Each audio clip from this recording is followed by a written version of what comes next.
कुछ चीज़ें ऐसी हैं जो मैं आपसे जानना चाहती हूँ। इरफान पठान जो कि क्रिकेटर रहे हैं और एक तरह से क्रिकेट जो है वो एक राष्ट्रवाद के एक सिंबल के तौर पर हमेशा देखा गया, खासकर समुदायों में बटी हुई भावनाएं भी हमने देखी हैं। ऐसे में इरफान पठान ने जब एक दशक भारत के लिए खेला तो क्या इरफान पठान होने का कभी कोई एहसास हुआ? इरफान पठान होने का कभी कोई एहसास हुआ? तूने तो औकात दिखा दी है अपनी। बिल्कुल एहसास हुआ इरफान पठान होने का, एक बाशिंदा होने का, मुल्क का एक प्यारा बाशिंदा होने का बिल्कुल एहसास हुआ। बहुत प्यार मिला, हमेशा प्यार मिला, हमेशा इज्जत मिली है। बिल्कुल ऐसा नहीं है कि इरफान पठान कौन है, कहाँ से आता है, बस इतना प्यार मिला कि इरफान पठान आ रहा है, पहली बॉल डाल रहा है, पहले या दूसरी ओवर में विकेट निकाल रहा है, हैट्रिक निकाल रहा है, वर्ल्ड कप जीत रहा है, सिर्फ प्यार मिला है।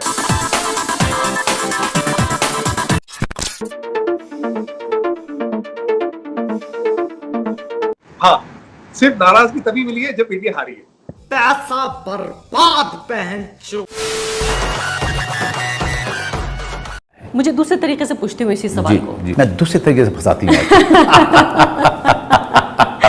मैं ये पूछना चाहती हूँ कि पिछले 5-6 साल में जो सामाजिक और राजनीतिक बदलाव हुए हैं, जिसमें खासकर जिस तरह का एक भारत बनाया जा रहा है, क्या मनोज वाजपेयी उस भारत से सहमत हैं? क्या जो वो आइडिया ऑफ इंडिया है उसके साथ जो आपका भारत के नाम का विचार है, जो आपका आइडिया ऑफ इंडिया है, क्या वो मेल खाता है या आपको तकलीफ होती है, आपको लगता है कि वो भारत नहीं है, वो भविष्य नहीं है जहां आप रहना चाहते हैं? अगर आप मुझसे पूछ रहे हैं what is my idea of India, the amalgamation of the ancient India with the modern India, that is my idea of India. लेकिन क्या उस फ्रीडम पे आक्षेप आया है? क्या वो फ्रीडम जिसका हम जिक्र करें, कुछ लोग तो ये कह रहे हैं कि ऐसा लग रहा है फिलहाल कि भारत का भविष्य लोकतांत्रिक होगा भी या नहीं, इसमें भी शक है लोगों को कि जिस दिशा में मैं कोई एक्सपर्ट तो नहीं हूँ, लेकिन पता नहीं क्यों मुझे लगता है कि इस देश का प्रजातंत्र कहीं नहीं जाने वाला है।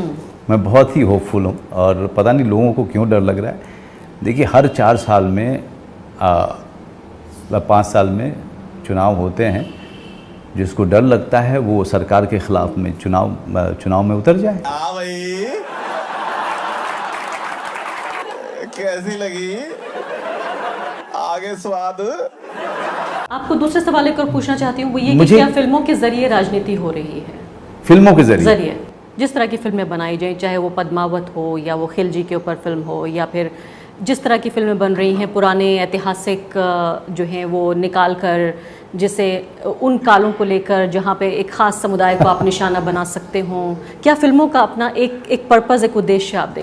मैंने पद्मावत देखी थी, ये पद्मावत भी देखी थी मैंने, और मुझे लगा कि शायद क्या हम लोग कुछ ज़्यादा ही नहीं पढ़ रहे हैं इसमें। मैं यहाँ तक बताऊँ आपको, मैं जब उरी देख रहा था, जिसके बारे में बहुत सारे लोगों ने बहुत सारी बातें की, मैं उरी देखते हुए मैं रो पड़ा। एक सीन में मैं रो पड़ा था जिसमें कि वो उसके लास्ट राइट हो रही है विकी कौशल के कैरेक्टर की, जीजा की। मैं रो पड़ा था।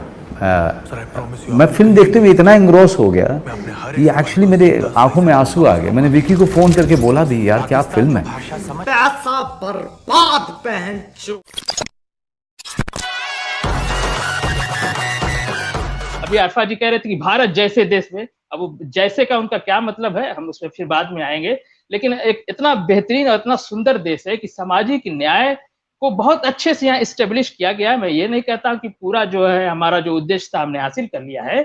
जो मुस्लिम समाज को जो लीड करते हैं, जो अशराफ वर्ग है, मैं बिल्कुल स्पष्ट रूप से बात करता हूँ, वो हिंदू समाज के सोशल जस्टिस में उसकी बड़ी दिलचस्पी होती है।